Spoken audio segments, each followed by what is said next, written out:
अगर तुम्हें लगता है कि तुम्हारी जिंदगी में कुछ नहीं बचा, तो इस कहानी को अंत तक जरूर सुनना, क्योंकि ये कहानी है एक ऐसे लड़के की जिसने जीरो से शुरुआत करके अपनी किस्मत खुद बदल दी। एक छोटे से गांव में एक लड़का रहता था। उसका नाम था अर्जुन। अर्जुन के पास न पैसा था, न कोई सहारा। घर की हालत इतनी खराब थी कि कई बार उसे भूखे पेट ही सोना पड़ता था। गांव के लोग उसका मजाक उड़ाते थे, कहते थे, तू जिंदगी में कुछ नहीं कर पाएगा, तेरी किस्मत में सिर्फ गरीबी लिखी है। धीरे धीरे अर्जुन भी इन बातों को सच मानने लगा।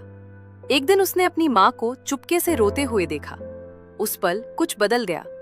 उसने मन ही मन ठान लिया, अब और नहीं, अब मैं अपनी किस्मत खुद लिखूंगा। अर्जुन दिन में छोटे छोटे काम करता और रात में सड़क की लाइट के नीचे बैठकर पढ़ाई करता। कभी थक जाता, कभी टूट जाता, लेकिन उसने रुकना नहीं सीखा। हर बार जब वो हार मानने लगता, उसे अपनी माँ के आंसू याद आ जाते।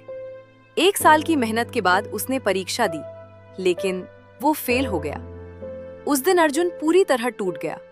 उसे लगा, शायद लोग सही कहते थे, मैं कुछ नहीं कर सकता। उसने खुद से एक सवाल पूछा, अगर मैं आज रुक गया तो मेरी कहानी यहीं खत्म हो जाएगी।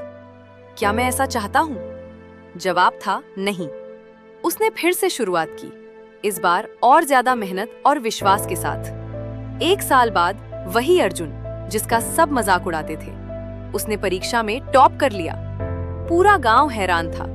जो लोग उसे नीचा दिखाते थे, आज वही लोग उसकी तारीफ कर रहे थे। अर्जुन ने अपनी माँ का हाथ पकड़कर कहा, माँ, अब आपको कभी रोना नहीं पड़ेगा।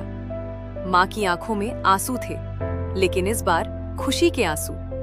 तो डरना मत, क्योंकि हर बड़ी शुरुआत जीरो से ही होती है। दुनिया क्या कहती है, इससे फर्क नहीं पड़ता। फर्क पड़ता है कि तुम खुद पर कितना विश्वास करते हो।